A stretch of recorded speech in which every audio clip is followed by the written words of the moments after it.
दोस्तों, आपको श्री गोपाल नारसन का नमस्कार। डिवाइन में हिंदी चैनल में आपका स्वागत है। जैसा कि आप देख रहे हैं, यह चित्र है प्रधान हरनंद सिंह जी का, जो ग्राम मखदूमपुर के प्रधान रहे हैं और बहुत बड़े समाज सेवी थे अपने ज़माने के। और सबसे बड़ी बात यह है कि इन्होंने सन 1940 के आसपास एक वहाँ पर संस्कृत पाठशाला की स्थापना की थी और वहाँ पर आवासीय विद्यालय बनाकर संस्कृत पाठशाला, और उसको इन्होंने एफिलिएशन दिलाई थी BHU से, यानी बनारस संस्कृत विश्वविद्यालय से वो एफिलेटेड थी वो पाठशाला। और वहाँ पर आवासीय बच्चे यानी आवास में रह कर के वहाँ पर छात्र संस्कृत पढ़ते थे।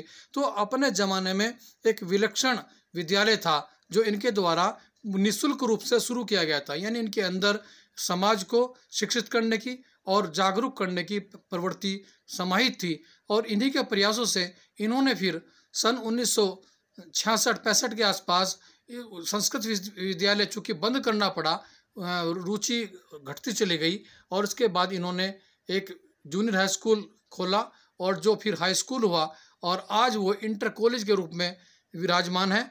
और सबसे बड़ी बात यह कि आप उस इंटर कॉलेज के उस संस्था के आजीवन प्रबंधक रहे हैं, और उसके बाद इनके दामाद श्री नैन सिंह जी उसके प्रबंधक रहे। और श्री सत्यनारायण मंदिर के नाम से ये विद्यालय यहाँ पर मौजूद है। और इस विद्यालय में सबसे पहले, चूँकि वो धर्मपरायण व्यक्ति रहे हैं हरनंद सिंह जी, तो उन्होंने एक मंदिर की वहाँ पर प्राण प्रतिष्ठा कराई थी भगवान विष्णु की। उसी नाम से श्री सत्यनारायण मंदिर बना और उसी के इस नाम से ये इंटर कॉलेज चल रहा है। आज हमारे साथ उस कॉलेज के प्रधानाचार्य श्री विजय कुमार जी हमारे साथ हैं। आज हम इनसे बात करेंगे इस विद्यालय को लेकर, इस कॉलेज को लेकर के। विजय कुमार जी, आपका डिवाइन हिंदी चैनल में स्वागत है। और मैं पूछना चाहूँगा कि आप श्री सत्यनारायण इंटर कॉलेज के आप प्रधानाचार्य हैं, तो बहुत कम मिलता है ऐसा नाम विद्यालय का, सत्यनारायण नाम। तो और चूँकि अगर बच्चों में संस्कार उस तरह के दिए जाएं, बच्चों में संस्कार भी सत्यनारायण जैसे ही हों, एक लक्ष्य जो मानव जीवन का होता है कि वो लोग लक्ष्मी नारायण को हम आदर्श मानते हैं, तो उसी अनुरूप यदि बच्चे हमारे शिक्षित, सभ्य और चरित्रमान बनेंगे तो निश्चित रूप से नई पीढ़ी आगे बढ़ेगी। तो आपका चूँकि विद्यालय ही इस नाम से है, तो कृपया बताएं कि आपके विद्यालय का किस तरह से जो बच्चे हैं वो किस स्तर पर जा रहे हैं। धन्यवाद आपका।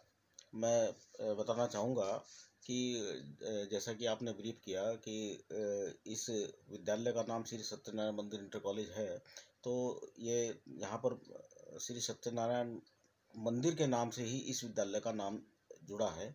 और इसके मंदिर की स्थापना पहले हुई, उसके बाद में विद्यालय की स्थापना हुई, और प्रधान जी स्वर्गीय श्री हरनंद सिंह जी द्वारा इसको, मंदिर को भी और विद्यालय को भी स्थापित किया गया, और इसी वजह से इनका नाम ये पड़ा। और दूसरी, जहाँ तक आपने संस्कारों की बात की है, तो निश्चित रूप से एक मंदिर वहाँ पर स्थित होने के कारण विद्यालय का जो परिवेश है वो बहुत ही धार्मिक और आध्यात्मिक है। और वहाँ पर अन्य जो समाज में अन्य विचार दूसरे प्रकार के आते हैं जिनसे हमारी मानसिकता दूषित होती है, उनको नहीं आने देते वहाँ का जो एक परिवेश है।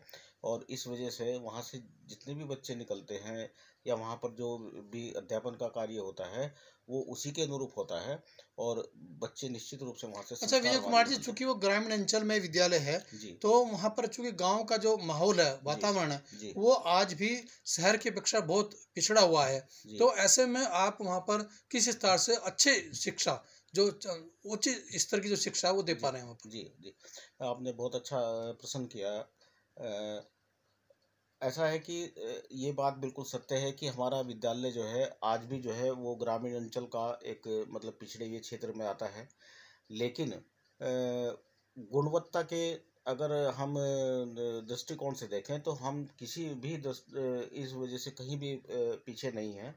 और हमारे पास में विद्वान शिक्षक सभी विषयों के मौजूद हैं, और वो पूरी लगन और मेहनत के साथ में वहाँ पढ़ाते हैं। और सबसे बड़ी बात यह है, चूँकि वहाँ का जो परिवेश है वो बिल्कुल एक तरह से निकेतन जैसा है कि जिससे कि जैसे मान लीजिएगा बच्चों को इधर उधर जाने की कहीं या यानी कहीं अनुशासित वातावरण में, बिल्कुल अनुशासित वातावरण में आप पढ़ा रहे हैं। बिल्कुल। अच्छा, मैं एक पूछना चाहूंगा कि जैसे पहले एक व्यवस्था थी, जी जब कपिल सिब्बल जी मिनिस्टर थे, जी मानव संसाधन मंत्री थे, जी तो कक्षा 8 तक के बच्चों को जी अनिवार्य रूप से पास किया जाता था। जी अब वो पद्धति चेंज हुई है, जी जी कक्षा 8 तक के बच्चों को भी अब अगर वो मेरिट पर फेल हो रहा है, जी वो पास नहीं हो पा रहा है, तो उसको जी अनुत्तीर्ण माना जाएगा। जी। तो क्या ये व्यवस्था अच्छी थी या पहली व्यवस्था अच्छी थी? देखिए, वैसे तो सबके अपने व्यक्तिगत दृष्टिकोण होंगे, लेकिन मेरे विचार से जो हमारी पहले से पद्धति व्यवस्था रही है कि उसको गुण दोष के आधार पर हम बच्चों को उत्तीर्ण अनुत्तीर्ण करते आए हैं, तो वो व्यवस्था ज़्यादा अच्छी थी। और जो अब ये हुआ ये ठीक है। जी, यानी निश्चित रूप से बच्चों में पढ़ने की लगन हाँ बढ़े और बिल्कुल वो आगे बढ़े। बिल्कुल निश्चित रूप से। बिल्कुल। अच्छा, क्या क्या आप मानते हैं कि आपका चूंकि विद्यालय दूरस्थ क्षेत्र में है, ग्रामीण क्षेत्र में है, तो आपके जो कुछ बता पाएंगे कि आपके जो बच्चे पढ़कर निकले हैं जी वो कुछ मुकाम ऊंचा हासिल किया हो? हाँ बिल्कुल। और ऐसे कमिश्नर रैंक तक जो है हमारे बच्चे गए हैं। और उनमें वो भी शामिल है जो जिन्होंने उस समय जो है संस्कृत पाठशाला में अध्ययन किया था, और वो वहाँ से कमिश्नर पद तक रिटायर हुए हैं। और आगे भी जो है जो हमारे क्षेत्र के बच्चे हैं वो अलग अलग विभागों में, चाहे पुलिस है और राजस्व विभाग है, इसके अतिरिक्त बीटेक वगैरह करके बच्चे जो है वो विभिन्न क्षेत्रों में और कंपनियों में जो है वो पोस्टेड हो रहे हैं। अच्छा, कितने बच्चे हैं आपके विद्यालय में? फिलहाल मेरे विद्यालय में 814 बच्चे अच्छा अध्ययनरत अच्छा, हैं। यानी दूरस्थ क्षेत्र में इतने बच्चे होना बड़ी बात है। जी और किस तरह की फैकल्टी है? हमारे यहाँ पर जो है इंटर में साइंस और लिटरेचर दोनों साइड जी मौजूद जी है। जी जी जी। तो जैसे कि आज का कंपटीशन का युग है, जी तो कहाँ पर, जैसे कि आपका जो कि उत्तराखंड बोर्ड से जुड़ा है, जी सीबीएसई पैटर्न भी है, जी। तो आप कहाँ पर टिक पाते हैं अब एजुकेशन के हिसाब से अगर देखा जाए तो? हम तो अपने आप को कहीं भी वैसे तो कम नहीं मानते गुण दोष के आधार पर अगर देखा जाए तो। लेकिन यह है कि थोड़ा बच्चों में कभी कभी इस बात का रहता है कि शायद हम शहर में ज़्यादा अच्छी एजुकेशन प्राप्त करेंगे वहाँ पर ट्यूशन की या कई चीज़ों की। लेकिन अब हमारे गांव में भी नेटवर्किंग की फैसिलिटी है।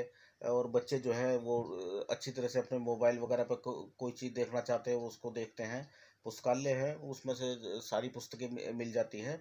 और इसके अलावा जो इस तरह के थोड़ा कमज़ोर बच्चे हैं उनको हम जो एक्स्ट्रा क्लास से आकर के उनको जो है हम अच्छा, उनका आपको भरपाई करते प्रधानमंत्री ग्रामीण डिजिटल साक्षरता अभियान के तहत भी आपको प्रशस्ति पत्र प्राप्त हुआ है। हैं। जी तो ये क्या है? क्या गांव में कंप्यूटर सिखाने की बात है या ग्रामीण लोगों को भी कंप्यूटर के बारे में जी अवगत कराने की बात है? जी जी जी जी जी प्रधान यानी कि केंद्र सरकार द्वारा एक योजना चलाई गई थी। और जिसमें कंप्यूटर की आधारभूत जो जानकारी है उसको देने का उसमें कार्यक्रम था। और मैंने वो प्राप्त की है। और जी। मुझे भी उसकी कंप्यूटर की जो बेसिक जानकारी है वो मुझे अच्छा, डिजिटल माध्यम से जो जो ये आपका धन का जैसे कि हम पेमेंट करते हैं, जी जैसे पेटीएम है, जी तो इस जी। तरह की जानकारी दी गई होगी या कुछ और था सर? हाँ उसी के उसके माध्यम से। लेकिन उसमें कई तरह की उसमें कभी कभी जो है आजकल एक वो बहुत सारी यानी कि पूरी जानकारी न होने के कारण उसमें नुकसान होने का खतरा रहता है। हम्म, इसलिए उसमें पूरी तरह से लोग पारंगत नहीं हैं हम्म। जो बहुत ज़्यादा इसका इस्तेमाल यानी करते कि हैं आप मानते हैं कि जो पेटीएम वगैरह ज़्यादा सफल नहीं हो पाए, हाँ जी आज भी गांव में जो नगद मुद्रा जो चलन है उसी का वही चल है। उसी का चल हाँ, और वही चल रहा है। जी जी जी जी। जी तो निश्चित रूप से बहुत अच्छा लगा, डीएन में हिंदी चैनल ने आपसे बात की, और आप निश्चित रूप से आपका विद्यालय आगे बढ़ेगा और आप दिन दूनी रात चौगुनी तरक्की करेंगे। डीएन हिंदी चैनल की तरफ से आपको बहुत बहुत धन्यवाद। और यदि ये वीडियो पसंद है तो लाइक कीजिए, सब्सक्राइब कीजिए, शेयर कीजिए और मेरे साथ देखते हैं डीएन चैनल। जय हिंद, जय भारत। Thank you.